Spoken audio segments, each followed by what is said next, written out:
کھلونے چھین لیے جائیں گے آپ سے, مر جاؤ گے تو یہ گاڑی آپ کے وارث چلائیں گے, یہ گھر آپ کے وارثوں کے حصے میں آ جائے گا. تو وہ میرے پاس آئے اور کہنے لگے یہ ضرورت وہ ضرورت, میں مرا جا رہا ہوں, میں یہ ہو رہا ہوں, تو فلانا ہو رہا ہوں, تو اتنے پیسے چاہیے.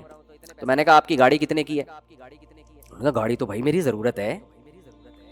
تو میں نے کہا جو آپ کو بیماری آئی ہوئی ہے اس سے زیادہ ضروری ہے گاڑی. یہ لوگوں کی سوچ بتا رہا ہوں میں, اس کو سمجھیں, کیونکہ بیان جب تک مثال نہ دی جائے نا تو جو سمجھانا چاہ رہا ہے انسان وہ سمجھ میں نہیں آتا. اس لیے میں وہ جو ریئل مثالیں جو چل رہی ہیں مارکیٹ میں, جس طرح کے لوگوں میں چل رہا ہے حساب کتاب, میں نے کہا آپ کہہ رہے ہیں آپ کے پاس پیسے نہیں ہے کہ؟ میں نے کہا میرے پاس ہیں پیسے, میرے پاس پیسے ہیں, لیکن آپ کو دینے کے لیے نہیں. اتنا سچ بولنا بھی بڑا مشکل کام ہے. میں نے کہا میرے پاس پیسے ہیں مگر آپ کو دینے کے لیے نہیں. آپ کا جو علاج کینسر ہے یا کچھ بھی ہے, میں اس طرح سے کسی کا واقعہ بیان کرتا ہوں کہ اس کے خوابوں میں بھی نہ آئے کہ میرا واقعہ بیان ہو رہا ہے, وہ نہیں پہنچے گا. جس کا واقعہ ہے نا میں کچھ چیزیں بدل دیتا ہوں اس میں, سمجھ رہے ہیں, تاکہ کسی کے پردہ دری بھی نہ ہو اور وہ خود بھی نہ اپنی بے عزتی محسوس کرے. تو اس لیے میں واقعے کے جو اہم پوائنٹ تو باقی رکھتا ہوں, باقی ساری کردار اور سب چیزیں چینج کر دیتا ہوں میں. تو میں نے ان سے کہا کہ آپ اپنی گاڑی کو بیچ دیں. میں تو بغیر گاڑی کے کیسے؟ میں نے کہا W11 بہترین چیز ہے, W11 کیا ہے بہترین. میں نے کہا گاڑی بیچیں اور یہ پیسہ آپ علاج پہ لگائیں, اور پھر آپ کے پاس اگر کنوینس کے پیسے بھی نہ ہوں تو W11 کے کرائے کے لیے میں آپ کو زکوٰۃ دینے کے لیے تیار. یہ تو واقعی پھر پیدل تھوڑی جائے گا نا, لانڈی ہے صدر کہیں جا رہا ہے تو پیدل تھوڑی جائے گا. ویسے تو اصولی طور پر جو غیرت مند لوگ ہوتے ہیں وہ کہتے ہیں ہم پیدل چلے جائیں گے, W11 کا کرایہ بھی کسی سے نہیں لیں گے, لیکن پھر یہ اس کے لیے بہت زیادہ توکل چاہیے. چلو ہم اس کا مکلف نہیں بناتے. تو میں نے کہا کہ W11 ہے, چنچیاں بھی چل رہی ہیں, اب تو اللہ کا بڑا فضل ہو گیا, ایک چنچی سے یہاں سے پیٹرول پمپ پہ اترے, دوسری بدل کے دوسری چنچی کھڑی ہوگی گرو مندر پہ, ٹن مارا یہاں سے جیل روڈ کی طرف سے, شارٹ کٹ بنا ہوا ہے آج کل, ٹھیک ہے نا, پہنچے آپ بڑے. لیکن اس کے لیے تیار نہیں ہوتے, لوگوں سے مانگ رہے ہیں. اللہ کی ایک عادت ہے کہ جس نے مخلوق کے سامنے ایک دفعہ ہاتھ پھیلا لیا نا تو بس دنیا میں ہم نے دیکھا ہے کہ پھر وہ پھیلاتا ہی رہتا ہے. اور حدیث میں آتا ہے من یستعفف, جس نے اپنی عزت کی حفاظت کر لی. کیسے؟ کہ ہاتھ نہیں پھیلاؤں گا کسی کے سامنے. اس کو کہتے ہیں عزت کی حفاظت. لوگ کہتے ہیں نا یار آج تک اس آدمی نے مانگا نہیں ہے کبھی, اچھا لگتا ہے نا یہ جملہ, ورنہ کبھی سسر سے پیسے مانگ رہا ہے, کبھی سالوں سے مانگ رہا ہے, کبھی کس سے مانگ رہا ہے, کبھی کس سے مانگ رہا ہے, منگتا بنا رہتا ہے. تو میں نے ان سے کہا کہ آپ اپنی گاڑی بولو بیچیں. ادھر ایک صاحب کسی کے 1.5-2 کروڑ روپے لے کے بھاگ گئے, مجھے کہنے لگے میں کہاں سے دوں بھائی, میرے پاس تو پیسے ہی نہیں ہے, میں جس سے میں نے قرضہ لیا ہوا میں تو دے ہی نہیں سکتا, میری مدد کرے. میں نے کہا آپ بالکل دے سکتے ہیں. میں کہاں سے دوں؟ میں نے کہا اپنا گھر بیچو, دے دو اس کے 1.5 کروڑ. کہہ رہے گھر بیچ کے روڈ پہ آ جاؤ. میں نے کہا روڈ پہ نہیں آئیں گے آپ کرائے پہ لے لیں گھر. میں نے کہا پھر اگر کرائے پہ بھی پورا نہیں ہوتا, کرایہ بھی جیب سے نہیں نکل رہا, تو پھر ہم آپ کے ساتھ انشاءاللہ تعاون بولتے کیوں نہیں کریں گے, کیونکہ گھر بیسک ضرورت ہے انسان کی, روڈ پہ تو نہیں رہ سکتا نا. پیسے پہ سانپ بن کے بیٹھے ہوئے ہیں اور کہتے ہیں یہ جو قرض دینے والا مجھ سے پیسے مانگ رہا ہے, اور دیکھو میرا خیال بھی نہیں ہے, میں غریب آدمی ہوں. غریب کہاں سے ہے؟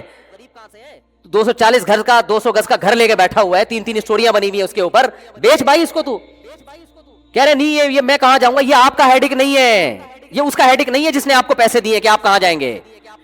اس کے 1.5 کروڑ حلال کر دیے جو آپ پر حرام تھے, اس کو نصیحتیں کی جا رہی ہیں. تو میں نے کہا بھائی ابھی دے دو تو آسانی سے نکل آئیں گے, ورنہ قیامت کے دن جو ہے نا یہ 1.5 کروڑ میں تمہاری جتنی نمازیں اور جتنے تبلیغ کے چلے اور 4 مہینے اور جتنے حج, یہ سارے نکل جائیں گے. پھر وہ ابھی آسانی سے معاملہ چھوٹ جائے گا.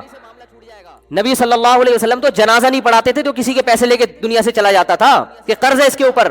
آپ نے فرمایا شہید کا ہر گناہ معاف ہوتا ہے مگر قرض شہید کا معاف نہیں ہوتا. کسی نے کاروبار میں پیسے لگائے, آپ کھا گئے, تو یاد رکھو شہادت بھی ملے گی تو یہ معاف نہیں ہوگا, پیسے دینے پڑیں گے آپ کو.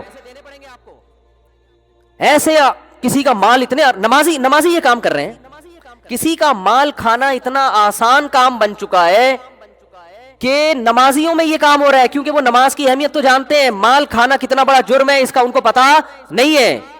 تو میں جو اپنے بیانات میں بدنی عبادت سے زیادہ پیسوں کی ترغیبات جو دیتا ہوں نا, خرچ کرو, اس کی وجہ یہ ہے کہ اللہ کو دنیا کی محبت پسند نہیں ہے. اللہ چاہتے ہیں اس کو مسافر خانہ سمجھو. مسافر خانہ آپ سمجھتے ہو یا نہیں سمجھتے, اس کا آپ کے نمازی یا حاجی ہونے سے پتہ نہیں چلتا, اس کا آپ کا صدقات و خیرات سے اور آپ دوسرے کا حق ٹائم پہ ادا کرتے ہو یا نہیں کرتے, اس سے پتہ چلتا ہے.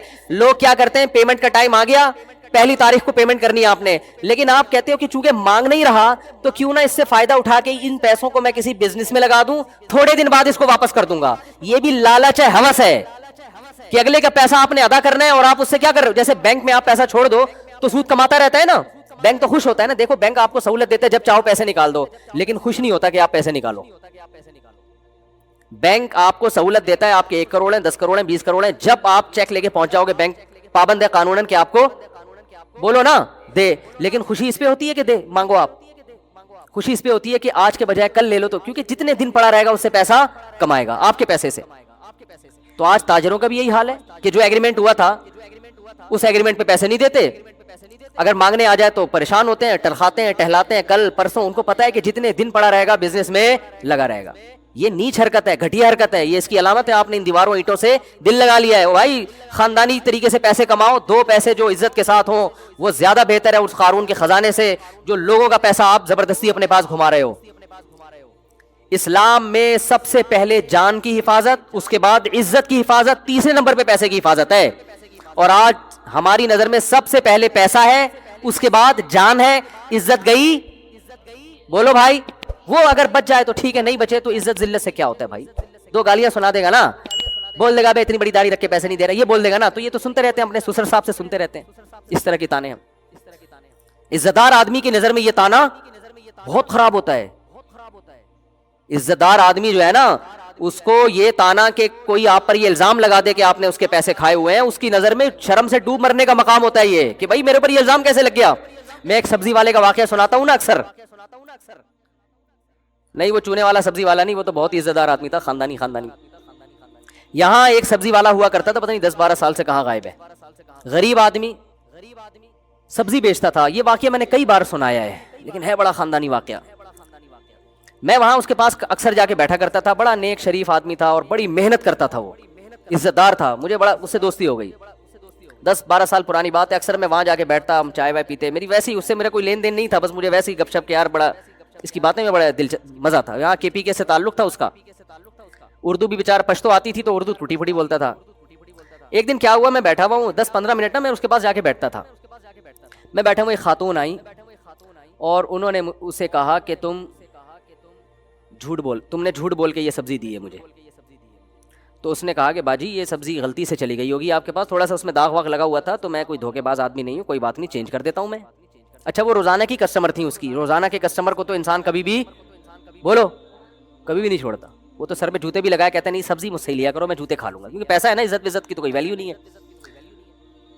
تو اس خاتون نے پھر کہا کہ نہیں تم نے جھوٹ بولا تھا, یا پتہ نہیں چور کا لفظ استعمال کیا یا جھوٹ بولا تھا, تم چور ہو یا جھوٹے ہو, کچھ اس طرح بولا. اس نے پھر کہا کہ باجی دیکھو یہ غلطی سے سبزی خراب چلی گئی ہے, میں ایسا ہوں نہیں, آپ یہ رکھ دیں, میں دوسری دے دیتا ہوں. تیسری دفعہ جب اس نے کہا نا کہ تم نے جھوٹ بولا تھا, اس نے کہا اب سبزی آپ کو نہیں ملے گی. حالانکہ غریب آدمی اپنے مستقل کسٹمر کو کبھی بھی بولو نہیں چھوڑ. اس نے کہا میں نے اگر جھوٹ بول کے سبزی بیچنی ہوتی تو میں سبزی نہیں بیچتا, اگر میں نے حرام کمانا ہوتا نا تو پھر میں یہاں محنت نہیں کرتا. اب وہ خاتون کو لگا کہ اس کو تو غصہ آ گیا ہے, تو وہ معافی مانگنے لگی. اس نے کہا نو معافی. اس نے کہا معافی وافی نہیں ہے, بس جاؤ, میٹر شارٹ ہو گیا ہمارا. اب وہ بیچاری پیچھے پڑی ہوئی ہے, دیکھ چل چھوڑ دے یار, تو یہ رکھ لے بس کوئی بات نہیں. اس نے کہا نہیں, تم نے مجھے بولا کہ جھوٹ بولتا ہوں میں چور ہوں, اب نہیں ملے گی. وہ بھائی اس نے حد کر دی, لیکن یہ بھی اڑ گیا. بظاہر آپ کو لگے گا یہ سبزی والا بد اخلاق تھا, لیکن مجھے لگا کہ یہ آدمی اس کا بلڈ کیا ہے, یہ کسی خاندانی باپ کا خاندانی بیٹا ہے. نہیں یاری بات, یہ تھوڑی کہ کچھ بھی بول دو. اب دیکھو آدمی جو سچی مچی کا جھوٹا یا چور ہوتا ہے نا, اسے جب بول دو چور ہے تو ایک دم مصنوعی غصہ آئے گا اس کو, مصنوعی. مجھے چور بولا, اندر سے خوش ہو رہا ہوگا کہ آپ جیسے ایک وہ چور کو پکڑ کے لایا گیا نا عدالت میں, تو جج نے غصے سے اس کو بولا کہ تم نے کمبخت اتنی خوبصورتی سے اتنے روپے چرائے ہیں کہ کسی کو کان و کان بھی خبر نہ ہوئی. کہہ رہے شکریہ سر, آپ پہلے آدمی جنہوں نے میرے فن کی اتنی بہترین انداز میں تعریف کی ہے. جج صاحب آپ کا بہت شکریہ, پہلے, ورنہ آج کل سب اناڑی کہتے تھے مجھے, آپ پہلے آدمی ہیں جو اس کرسی پہ بیٹھ کے میرے فن کی تعریف کر رہے ہیں. تو جو چور ہوتا ہے اس کو تھوڑی اس سے کہ اس کو کوئی چور بول دے، جو نہیں ہوتا اس کے لیے یہ تانا بہت برا۔ تو میرے بھائی اگر آپ بھکاری نہیں ہو،